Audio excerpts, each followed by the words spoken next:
We are outside the map, and if you're planning a trip around Spain but don't know where to start, today we'll help you discover what to do based on what you're looking for. Let's begin. If you're after a historical experience off the classic tourist route, you need to go to Mérida. Forget Rome, Athens, or Istanbul for a moment. In Extremadura, Mérida awaits with one of the best preserved Roman archaeological sites in Europe. Founded in 25 BCE, the ancient Augusta Emerita was so important it became the capital of Lusitania. Today, you can walk through its theater, still in use, where plays are performed during summer festivals. The amphitheater, the Temple of Diana, the Miracles Aqueduct, the baths, everything is there, nestled among modern houses and quiet streets. In Mérida, history isn't behind glass. You step on it, you touch it, it surrounds you.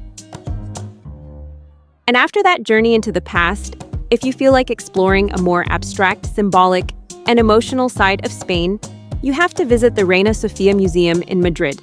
Yes, everyone goes for Guernica, but stopping at that painting would be like watching only the trailer of a fascinating film. Inside, you'll find the silent screams of Spanish surrealism, the fragmented textures of war, and the broken dreams of a century of art. Dalí, Miró, Maruja Mayo, Juan Gris, artists who didn't just paint, they decoded the times they lived in. It's a museum that, if you're willing to stay a little longer in silence, will tell you things you won't read in any book.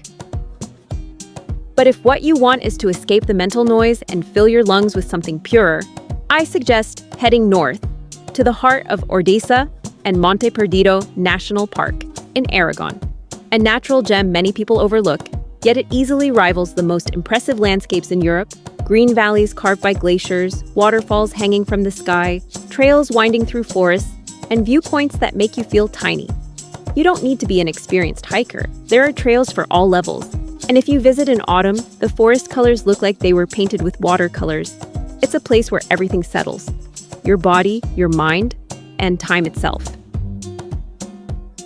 Now, if you want to experience a quiet spirituality, less institutional and more connected to nature, you have to climb up to Montserrat, just outside Barcelona. The mountains have impossible shapes, like stone fingers pointing to the sky. Tucked among them is the Benedictine Monastery. There's a Black Madonna, a world-famous boys' choir, and a deep silence that not even tourists can fully break. But what's truly special about Montserrat isn't what you see, but what you feel while you're there.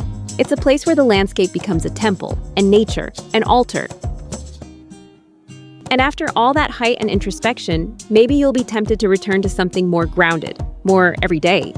If you want to see tradition taken to an extreme, you need to visit Setenil de las Bodegas in Andalusia. It's one of the most unique villages in Spain. The houses don't have roofs. They're built directly beneath massive rocks. Some streets feel like caves, others like secret tunnels. Everything adapts to the landscape, not the other way around.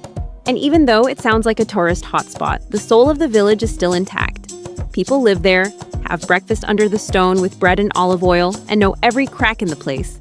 It's a living postcard of how nature and architecture can dance together without stepping on each other.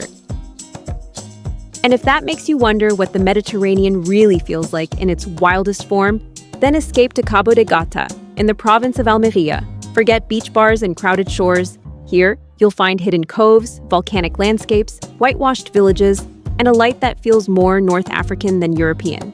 It's a protected area, wild, silent, untouched. Perfect for exploring by car, bike, or on foot. If you want to see a sunset that leaves you speechless, head up to the Vela Blanca viewpoint or down to Cala de Enmedio. And if you're a film lover, you should know that many spaghetti westerns were filmed here. Cabo de Gata is a magical blend of desert, sea, and sky. And if that desert left you curious about life in Spain's most Arab and refined era, then your next destination should be the Alhambra in Granada. There's not much left to say that hasn't already been said, but there's something to understand. It's not just about architecture, it's a way of seeing the world. Every courtyard, every fountain, every mosaic speaks of harmony, beauty, and contemplation. Water isn't decoration, it's the main character.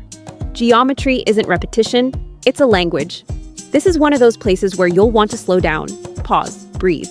Because if you just pass through, you'll miss the essence. Everything in the Alhambra is designed to stretch time. But Spain also knows how to be eccentric, surreal, and brilliant. If you're looking for the most unexpected place born from the imagination of a single man, Go to Figueres, to the Dali Theater Museum. Designed by Salvador Dali himself as his final great work, this museum is as delirious as it is profound. Yes, there are paintings, but also impossible objects, interactive installations, rooms that are portraits, and even his tomb.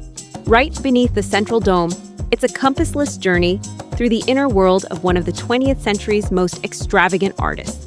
If you thought you'd seen it all when it comes to museums, wait until you walk through the doors of this dream theater.